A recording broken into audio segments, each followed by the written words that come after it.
Hey, welcome to Live from Dennis's house. Today we're going to be reviewing and listening to Van Halen's first album. One of the most important albums of all time. A masterpiece, if you will. And we have a special guest today. We have the great Paul Unkert with us today. Paul is the master luthier. He's a master guitar player, ukulele player, bass player. He can play anything. You put strings on it, he'll play it. Put strings on your grandma, and he'll play it. That's called strumming with the devil. And my second guest back there, we go from master luthier Paul Unkert to master beta Jimi McNally. Say hello to Jim. Hello. And Jim is a master guitar player, as well, as you guys may have noticed or have seen before. But Jim is going to be performing Eruption, off this album, the Cool. Van Halen classic. Yeah. So that's a good treat for you. So we got a lot to do today. We're going to do the rant of the week. We're going to do some news. We're going to do some whatever. And we're going to talk a lot to Paul. And Paul has a big connection with Van Halen. That's why this all is going to be wrapped up together. And he's going to be showing some of the guitars that he's built and all this stuff. But first, let me get my nonsense out of the way. And we'll do... This is the format of the show, so bear with us. Follow along. Now, today's rant is... I don't know why I was thinking about this, but it just happened upon me for some reason the other day. And I don't like when people tell their kids to call the grandparents by weird names. That it's the grandparents, so you call them grandma and grandpa, right? And there's a lot of these people, they call them nana, oompa, goompa, nina, nanny, no, whatever. No. And it drives me crazy. Can I tell you what I call mine? Yeah, wait, who do you call your Paul? I called Grandpa Gramps, and we called Grandma Gram. That's pretty. Gram and Gramps. That's close enough, but it's these weird things you never heard of that have no bearing on anything that drive me crazy. And people are like, woo, woo, woo, oh, the little kids, they can't say grandpa, it's too complicated for them to say. And then I say, well, then that makes them weak. Because when they grow up, they just think, that word's too hard, I'm not going to say that word. They'll be in school, and they'll say, the word encyclopedia, that's too hard, I'm going to call it a Wookiee or something. And then they're going to fail, and then it's going to cause anarchy, and before you know it, the Russians are going to be marching down Main Street. Spirals out of control. So... stop it. It's grandma and grandpa. Go on with your life. All right. I would have called my grandparents John and Louise. Yes, that would make more sense. So now, this leads me to my next point, which is about personal responsibility. I have to read about this. That if you're unhappy with your position in life, your lot in life, don't blame anyone else. You've got yourself in there. So accept it and don't expect anyone else to pull you out of it. Can I say something on that? Go. Only 15% of the people in the United States have a passion for what they do, and I think that's very sad. And I have to say, not to be egotistical, but I'm very happy with what I do. See, yes, and only 15% of the people. So do what you like to do. That's an excellent point, and this is going to bring me into my next point and wrap everything up. That good God, man, pull yourself up by your bootstraps and make something out of yourself and, enjoy your life. Today is the first day of the rest of your life. So, now, to show everyone what a nice guy I am, I'm going to give everyone out there the keys to happiness. I better even lower this. Is this Eruption I hear, Jim? This is Eruption. I better take that off since you're going to be playing it later. So, I'm going to tell you the keys to happiness right now, and it's going to change everyone's life. So, get ready. I'm going to read the 9 keys. I saw this on a site called openmind.com, and I altered them and, see how these relate to your lives, too. So, all right, the number 1 key to happiness, love yourself for who you are. Be comfortable in your own skin. You are what you is, so whatever that is, embrace it. Wave your freak flag. So how does that How does that relate to you? I love myself so much.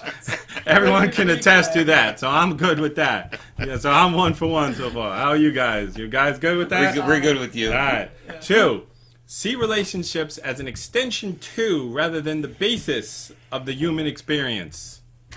So that's like, learn to be alone. Enjoy your own company. Don't use others to fill voids, that is. Like, so healthy relationships are the best part of life, right? But bad relationships are the worst part of life. So don't just take the first person you see. Learn to live with yourself. Be alone. Be happy with yourself. Next one, I'm good with that. Like I said, I love myself a lot. I'm my best company, I have to say. So the third one is embrace change. So this is kind of like listen to advice. When people give you constructive criticism, listen to it and take it and grow. So this is where I fell a little short because I don't like people telling me what to do. What about you, Jim? Are you good with taking constructive criticism? What about you? I do. I'll tell you, All right. I'll listen to anybody who's a day older than me because they've always done one more thing that I haven't done in my life. See, this is excellent, Paul, being on here. You know, getting back to the relationship thing. I've been married for 32 years now, and I just want to say that murder is not an option.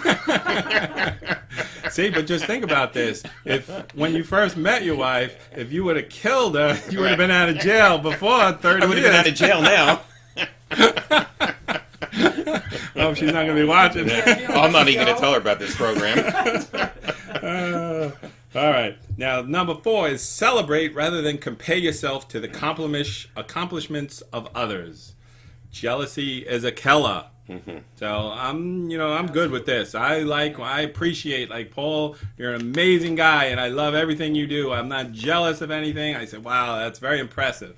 Yeah. But other people just like they go crazy. That person's stuff is better than mine, and it impedes everything else they're doing. So stops your own happiness. Yes, exactly. Don't be jealous. There are 7 deadly sins, Yes, we can see if we can name them at the end too. But there's one thing that would bug me. If like somebody I kind of knew, but I didn't really like that much, if they won the lottery for a lot of money, that would bug the hell out of me, I'd have to say. Especially if they weren't giving me any of the money. So, yeah.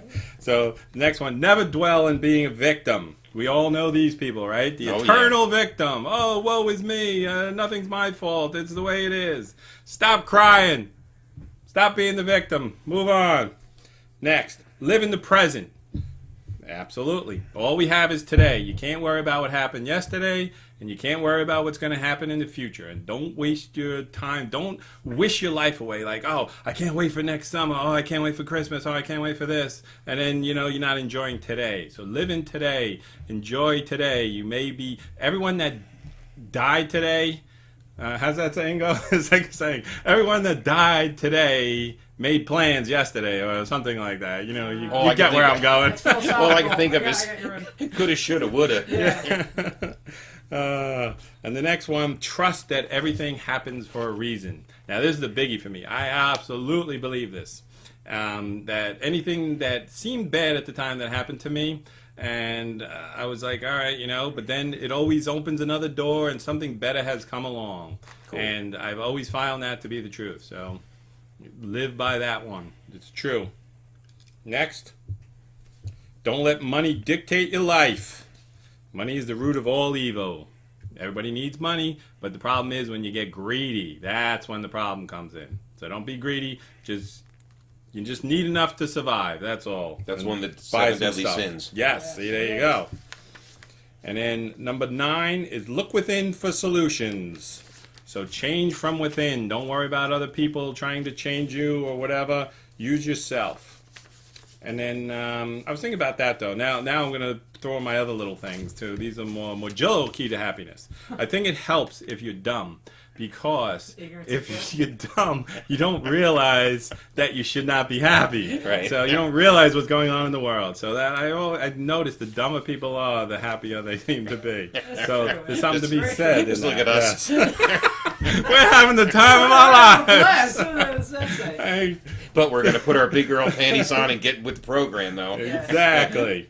So, but now, number 9, we go back to change is within. Look within for solutions. So how does that relate to religion? Because I find religious people seem very happy and content, but they're using religion instead of themselves. So does this go against number 9 and religion? Do they battle each other?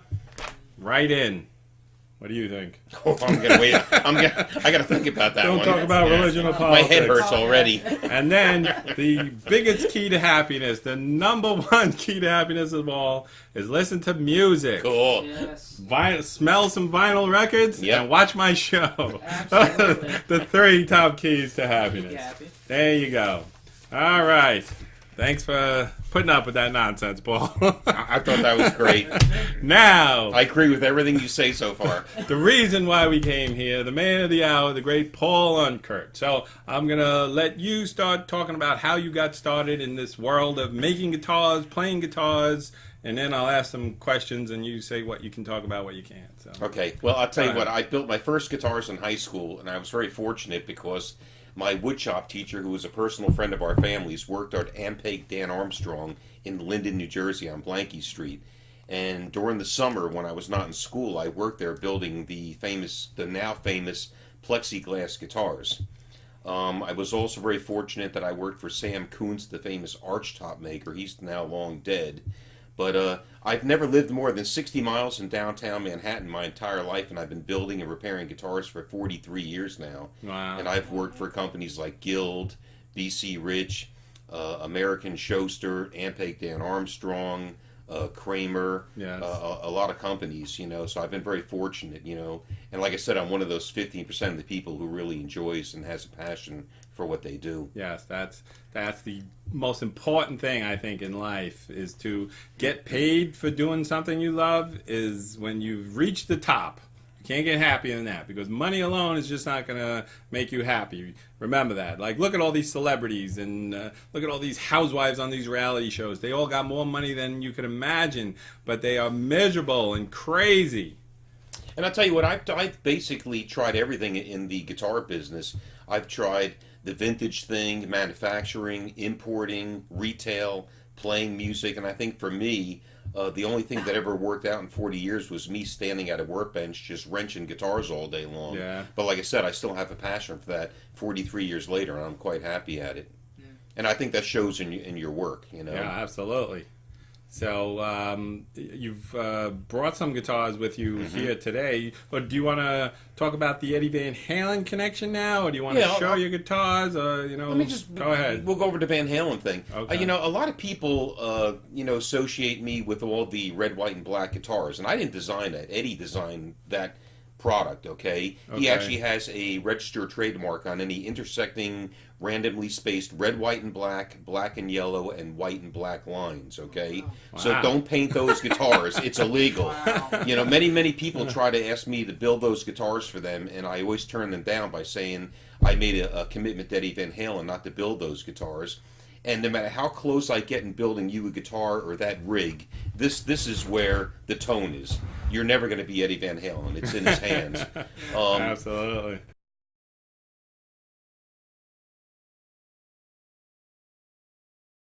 But I was quite lucky. It was just pure dumb luck. I was 27 years old, and I was working at the Kramer Guitar Corporation in Neptune, New Jersey, when Eddie Van Halen came into our lives. And what a wonderful marriage that was, with Eddie Van Halen, the Floyd Rose tremolo thing, and then Kramer guitars.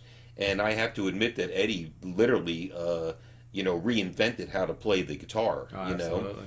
But I was only there for 18 months, but I was there for the apex of that company's history, and I was in the right place at the right time. And I built 18 or 19 guitars for Eddie Van Halen. The last one I built was the Hot for Teacher guitar. Oh, wow. And then so I was only there from like 1980 to 1982, and but like I said, I was in the right place at the right time, And after all these years, Eddie still likes the necks that I hand carved for him in that short amount of time, and still used every one of them except the one which didn't make it. It got warped, But what a wonderful experience that was, working with him, painting those guitars, making those guitars, And Yeah, that must have been awesome. It was a great thing, and there was many wonderful artists that we worked there. But Eddie Van Halen was the ultimate artist for us, And it was a lot of fun, you know. So did you work closely with him? Was he? Did he Yeah, come down here to Neptune? Did you have to go to California? He came to Neptune quite frequently,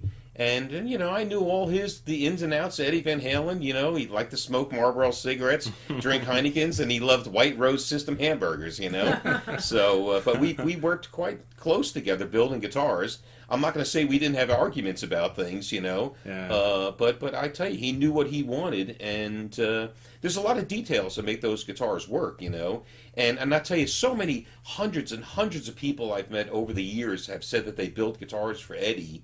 I think over the past 35 years, I've been the most humble of all those guys by never building those guitars or trying to plagiarize on that, you know, because it is Eddie's thing. Mm-hmm. So let's talk a little about the Van Halen album now, and then we'll get back to showing your stuff, and you'll play some for us here. So let's get to the first album by Van Halen, released 1978. I think it was February 1978, if my notes tell me correctly here. Yep, that's it.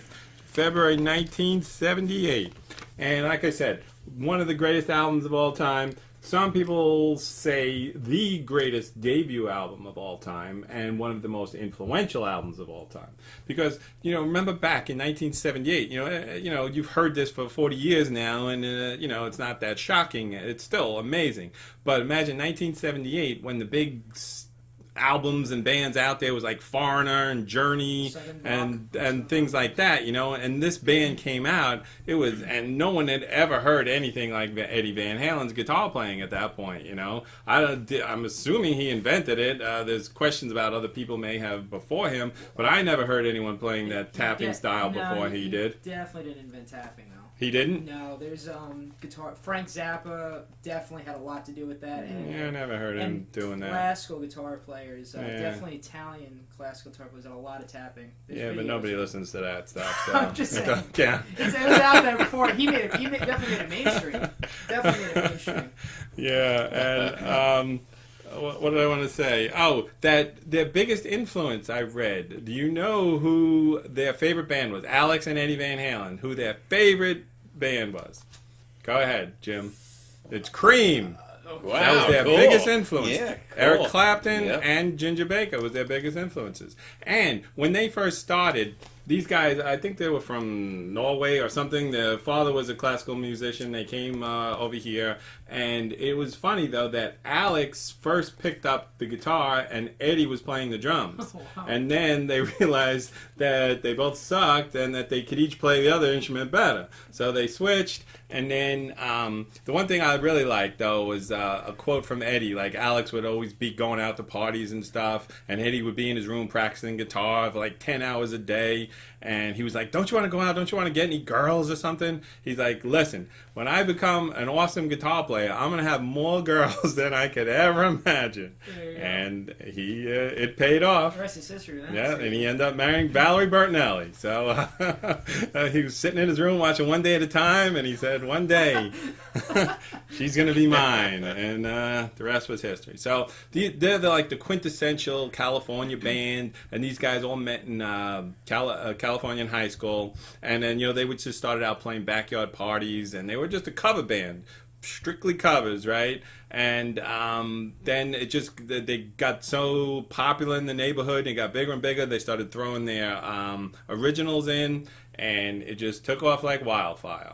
That David Lee Roth, his father is a famous surgeon. Did you know that? That he was really rich, and he had this giant mansion, and they would practice down in the basement and all of this stuff. And then I forget. Then they started playing like in his uncle, David Lee Roth's uncle, owned the Cafe Wah in Greenwich Village, where he met Dylan and Hendrix and all these kind of people.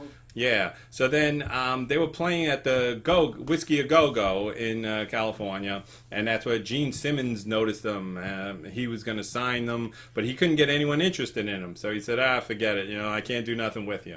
So then obviously somebody else came along, and they just took off. And this album, like I said, it's an amazing album. Every song better than the next, and when you hear this stuff, it's still fresh today. It doesn't matter. I'll close my eyes. Just let the needle drop, and it's going to be on an awesome song. There you go. Every song's a hit. Yeah. Every song's a hit. Yeah, you know. So it's just so good. And he influenced every guitar player after this, no question. It's just like, if you play the guitar, you're not influenced by Jimi Hendrix and Eddie Van Halen, something wrong with you. So, were you influenced by him, Jim? Yeah, definitely. I'd say, without a doubt. Definitely later on in life, became more influenced by Eddie. Yes, Later teens. and someone who's overlooked a lot is the bass player Michael Anthony. Very good bass player, but his background vocals, if you hear that high pitch, it's him doing the background vocals, and it's very crucial to the whole sound of the band. That's awesome. So he's also a wonderful, wonderful guy. Yeah. So have you met them all? I met Alex, Eddie. What about, I gotta know, David. What? Never met David. I've been close to him at warm-ups in Madison Square Garden, but never talked to the man. Never talked to the man. I met Valerie Bertinelli a number of times. Did you? Yeah. Oh, that's what nice. a lovely woman she is. Everything about her reeks of show business. Really? Yeah. I would imagine she's even prettier in person, though. She's a beautiful woman. Yeah. I mean, she carries herself well. Her clothing is perfect. I mean, I guess opposites attract, Yeah. So, but she's a lovely, lovely woman. That like they had it all. This is what makes a super group like this, is when everything comes together perfectly. You have amazing, innovative guitar player. You have the best frontman, entertainer you could imagine, and the Alex is a great drummer. great rhythm section. Yep. And of course you have great songs. And the writing is great. Then the world is your oyster. And that I was reading about the original bass player. I don't even know his name, but he was like a straight A student, and they were playing out too much, and he couldn't keep up with his grades in high school. So he's like, I don't know about this. I'm not going to be able to keep up with you guys. So they got rid of him, and they brought in Michael Anthony, and he's like, damn. Coulda, shoulda, woulda. Coulda, shoulda, woulda. Right. See, and I think it might even be worse when it's not like they threw you out because you sucked or something, It's just you made the decision to go to algebra in high school instead of doing that. So, what are you going to do? Can't live in the past, though, buddy. You got to live for today. Today's the only day you got. Just read them. Yes. So we'll play some more of that. We'll do a review later. But how about, Paul, you bring up some instruments now. And, well, I guess the only thing I want to bring up up of worth here right now is recently I actually retook years ago. I was really impressed with the Kramer metal neck guitars, and I built 6 prototypes of the necks of that design out of wood. But Dennis Berardi, the president of the company, came into the room and banged them all on the wall and broke every one except 2 of them. And we put that to rest. And then after that, we just basically were making Stratocasters. And I designed that Chicken Hawk headstock that almost everybody uses now. Pensa Sur, Anderson. That was in May of '82, I think. And because we were making Stratocaster-shaped guitars, and we got a cease and desist letter from Fender, and we were told we had to change the headstock. So I just cut the little loop off, and we came up with a very attractive design.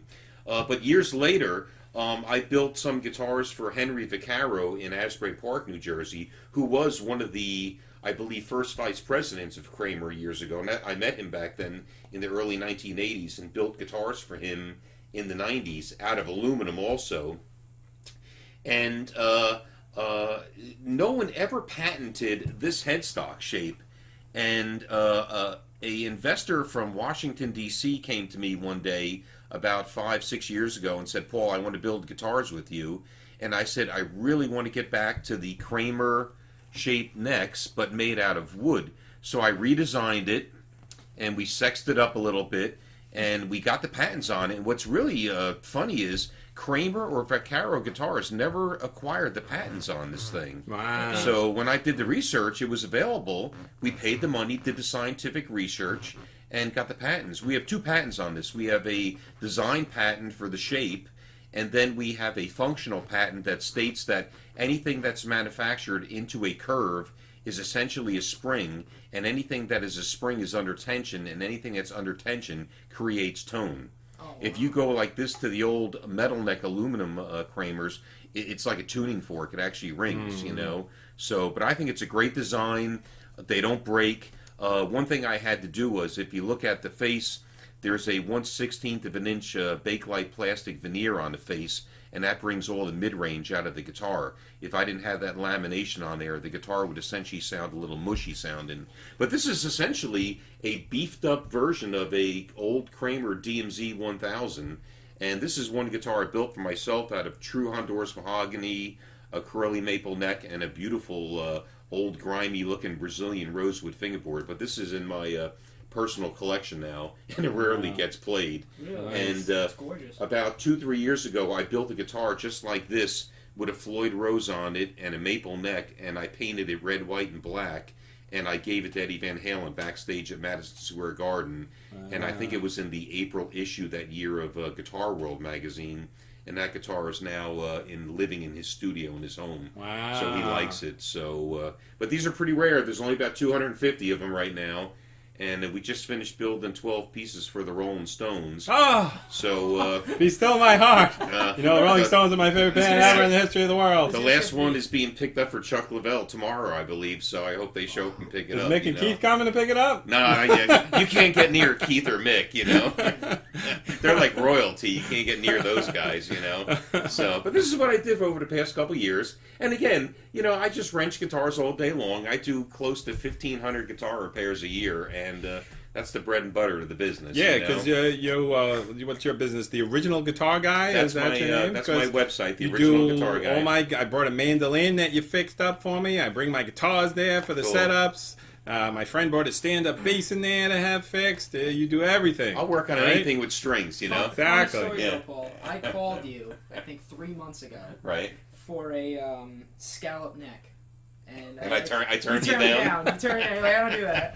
Hey, I'm a square guy. I'm being honest, though. Absolutely. What do you mean? What did you want him to do with it? Scallop. I want him to cut down the frets and take about a quarter of an inch off. So That's nonsense. So Who would do that? I just said Shenanigans. no. What do you waste his time forget for? Forget it. It was a quick phone call. Prank call. Prank call. Who is this? I said no. It was about as quick as it went. You But I notice? probably told you where to get a neck, though, right? You did. Yeah. You did, Okay. actually. Cool. You directed me where to Yeah. get a neck, and it was better just buy a neck that was already scalloped. Yeah, Right. you destroyed the necks doing that. I've Yeah, seen so many You warned me. over-ambitious guitar repairs in my career, you know, Mm-hmm. so Yeah, you Yeah. gave me you gave me proper literature. try not to do it, you know. So I'll put all your information up here, Oh, and cool. I Okay, understand good. you're big into bluegrass as well, and you're a bluegrass musician. I'll put the name of your band, where you're playing, all that Cool, kind good, of stuff. good. Tell us a little bit about the band now. I just finished a 2-year stint with a woman named Cindy Gaeta, and we did one album and 2 videos. And she fired me a couple weeks ago. Ah, that son of a bitch. But she just got back from Nashville yesterday. She did another album, and but I regrouped with some of the guys from that band, and we regrouped as an old name we had years ago called Up and Running. Okay. And you know, they say every band has to have a new shtick, you know. So I think what we're going to do is we're going to bring back drinking Jack Daniels on stage, and we're going to wear bacon headbands. I was waiting for that to come back. It's gone too long. Bacon headbands and Jack Daniels. Yeah, I like that. That's you gotta have a concept, you know. Right, yeah. And this is one I finished last week. This is a resonator guitar. We call them a dobro, but this has an Adirondack spruce top, and it's made out of East Indian rosewood, sides and back. That's cool. And this is true Honduras mahogany. I've had this piece of wood for 30 years, and when I bought it, the fella told me it was 50 years old already. Wow. So this piece of wood is 80 years old already. But I like designing new 80-year-old headstocks. wood. Wow. And there's my new headstock for all my acoustic guitars.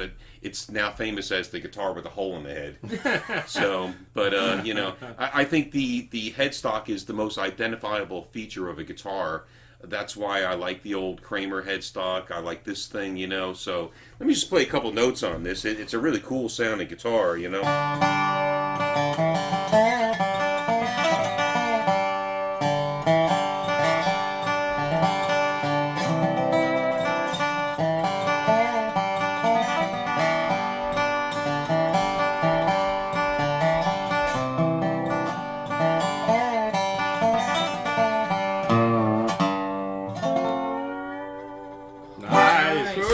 So I'm not a real Love that dobro stuff. player, but I like to play them and I like to build them. So anyway, but this is for sale if anybody wants it. Oh. We'll talk after So- the show. All right, so before we wrap this up, I want to do something from the world of human wreckage now. We're going to read a news story here that I found that would be very interesting. That the headline is called, "On the Waterfront, It Ain't." A Brooklyn longshoreman says he was groped by a male supervisor at the Red Hook Pier. Michael Sabella, 48, alleges he was suspended and then banned from work at the New York Container Terminal after he complained about the hostile work environment. Sabella claims the alleged groper, machine boss Salvatore Busetta, had loose hands and frequently would grab and goose men in the break room known as the shack where they ate lunch or played cards, according to court papers. What's goose man? What? You're too does young to know what a gooseman goose mean? means. He would grab and goose. Goose is pinch their butts. Okay. The goose. All right, that's a But the new- shack is called the Love Shack. So, he goes on to say, "I was attacked," Sabella testified. "The supervisor went to grab my crotch and I pushed his hand away. He threw me over the desk and I couldn't get out. He was strong." Sabella continued, his voice cracking. "He put his finger in my buttocks. Everybody was looking. If it wasn't for the old timer," he said, "let go of that boy." Sabella said he made a formal complaint to the Waterfront Commission and was advised of the situation, and they blew it off. And Busetta has denied Sabella's allegations. Heavens to Murgatroyd. Exactly. Can't say it Heavens to better. Murgatroyd. You see how crazy the world is Does gone. stuff really like that, That- really go on in the This- real world? That this is now a lawsuit. That's a lawsuit. Oh. That back in the day when Marlon Brando was on the waterfront, if someone goosed you and grabbed your crotch, you would beat them to death with one of those hooks Or that yell, they use. "Stella!" Stella! So that's the end of that. Okay. All right. So with the most important part of the show, Paul, we have not done this yet. It's called the smelling of the album. Cool. Crucial. Nice. This is Not that bad though. oh, it's got that cardboard smell. I love that. See, a lot of young people don't know that Exactly. smell. Yeah. Or the feel of real vinyl. Because Yeah, that's- like check out this one though. If you Wow. want a good smell, this was one I noticed. Oh yeah, check that one. That's what I'm going for. Wow, that's got like the musty Oh, the yeah. musty smell. Get Grandma's attic. Yeah. You know, it's funny. That's one of my greatest wow. senses in buying and selling guitars. Wow. Mhm. Like I smell the odor of old guitars, and when you Oh, get yeah? like an old Gibson guitar, you go, "Ooh, that's the smell, man. It's the real deal. Yeah. It's the real deal." So, all right, like I said, awesome album. 5 stars. I'm giving it, no question about it. Definitely. Jim, 5 stars. Everyone's stars, saying 5 stars. 5 You can't stars. beat this. Every song is awesome. Right. Let's go out on something. And I'll do the quote of the week before we go, but I wanted to thank you, Paul, for coming on. It was You're a pleasure. Great guest. Definitely. Amazing life. Amazing. hope you come back someday. Yes, Yes. come back. Well, I'm doing the Rolling Stones. The Rolling Stones are my favorite band ever. Cool. And I've been Yeah, that's holding a big out show to for you. do them. But my brother is going to come on, my oldest brother is going to come on around Thanksgiving and do it. And we're going to play a song off Exile Main Street. It's going to be a Cool. big show. Nice. So maybe you can bring Mick and Keith on, or get Eddie to come on one day. Wolfie. do my best. How about Wolfie? Did you ever meet Wolfie? Oh yeah, for sure. Yeah, Oh, wow. good kid. Good kid. Yes. So you got any gigs coming up or anything? We can go check out your band soon. Because playing we're out? regrouping right now, we're coming out with our latest album. I'm doing a ukulele album with a very good friend of mine called The Stool Pigeons. Nice. And that's going to be myself, George Simonovich. We're using Steve Jankowski from Blood, Sweat, and Tears playing Oh, wow. cornet. And we're using one of the Doobie Brothers to play percussion for us. Whoa. Wow. So that's going to come out January 1st. And then the new bluegrass band with the bacon headbands and Jack Daniels. We're coming out in February with a new look and a new sound. Awesome. So, all right, now stay tuned. We're going to have Jim be playing Eruption. Cool. And we're going to go out with the quote of the week. This is a new feature I've added to the show, Jim. All right, Because I haven't heard this yet. I got this book recently, so I'm going to be doing this What was the quote. name of the book? I'm sorry. Yeah, don't worry about that. Let's go the with name of the quote. book is 16 will get you 20. What's the look like? All right. Here's the quote of the week. Just think of how stupid the average person is, and then realize that half of them are even stupider. George Carlin. Yikes. There you go. Yikes. Met the legend. All right. Live from Dennis's house. So long, Pick up your folks. cup if you can. Let's clink your cup, Paul. Show it. Live from Dennis's house. Thanks for coming on, everyone. See you guys next week. Warm gin. Yes. Microwave.